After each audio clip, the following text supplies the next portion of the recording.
वालेकुम dear students. Biochemistry का जो टॉपिक आज हम डिस्कस करेंगे वो है बफर सॉल्यूशंस, यानी कि बफर सॉल्यूशंस में कौन कौन सी क्राइटेरिया आता है, कौन कौन सी चीज़ें इसमें इन्वॉल्व होती हैं। ऑलरेडी हमने पढ़े थे 3 सिस्टम्स। जो फर्स्ट सिस्टम है बफर बाइकार्बोनेट बफर सिस्टम। पहला जो सिस्टम है वो है बाइकार्बोनेट बफर सिस्टम।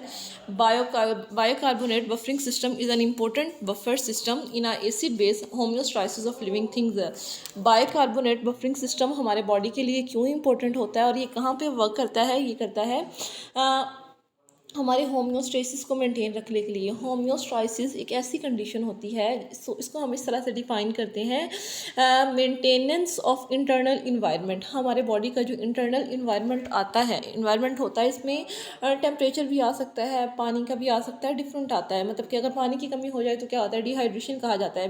पानी को मेनटेन रखना, हमारे बॉडी के अंदर टेम्परेचर को मेनटेन रखना, और डिफरेंट चीज़ें इसमें आती हैं।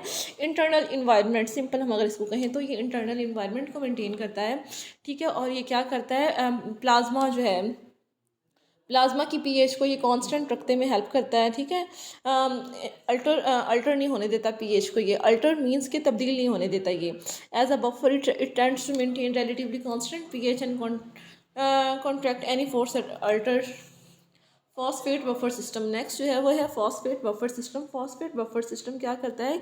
ये सेल्स की फ्लूइड को मेंटेन रखता है। सेल्स की फ्लूइड में फर्स्ट ऑफ ऑल ये बात जो है वो अंडरस्टैंड करने के लिए अंडरस्टैंड करें आप लोग कि जो सेल का फ्लूइड होता है और जो बॉडी का फ्लूइड होता है, इसमें क्या डिफरेंस है। सेल का फ्लूइड वो होता है जो सेल के अंदर मौजूद हो, और बॉडी फ्लूइड कहा जाता है जो बॉडी के अंदर मौजूद हो। सेल फ्लूइड को कहा जाता है साइटोप्लाज्म, क्योंकि सेल के अंदर डिफरेंट ऑर्गेनेल्स होती हैं, जिनमें न्यूक्लियस है, राइबोसोम्स हैं, गोल्जी अपरेटस है, माइटोकॉन्ड्रिया वगैरह है। ये सारी चीज़ें इसमें आती हैं, ठीक है। इसके दरमियान ये सारी चीज़ें जो हैं ये एक लिक्विड मटेरियल के अंदर फ्लोट कर रही होती हैं, तैर रही होती हैं। वो जो लिक्विड मटेरियल होता है वो साइटोप्लाज्म कहलाया जाता है, ठीक है। सेल का मटेरियल जो होता है, सेल का फ्लूइड, से साइटोप्लाज्म कहा जाता है, और जो बॉडी का फ्लूइड होता है उसे ब्लड कहा जाता है।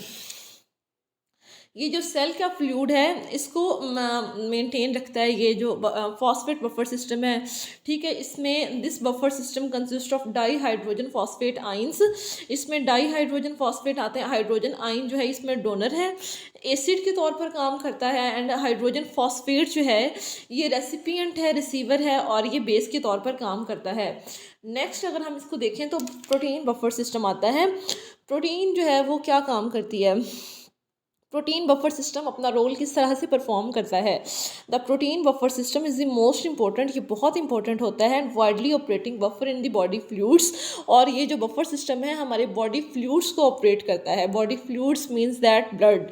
An example of a protein buffer is haemoglobin. Protein haemoglobin, first of all तो देखें तो हीमोग्लोबिन एचबी जो होती है ये प्रोटीन है। Haemoglobin is a protein which is present in the blood of human, जो ह्यूमन के ब्लड में मौजूद होती है। ये हीमोग्लोबिन को मेंटेन रखता है।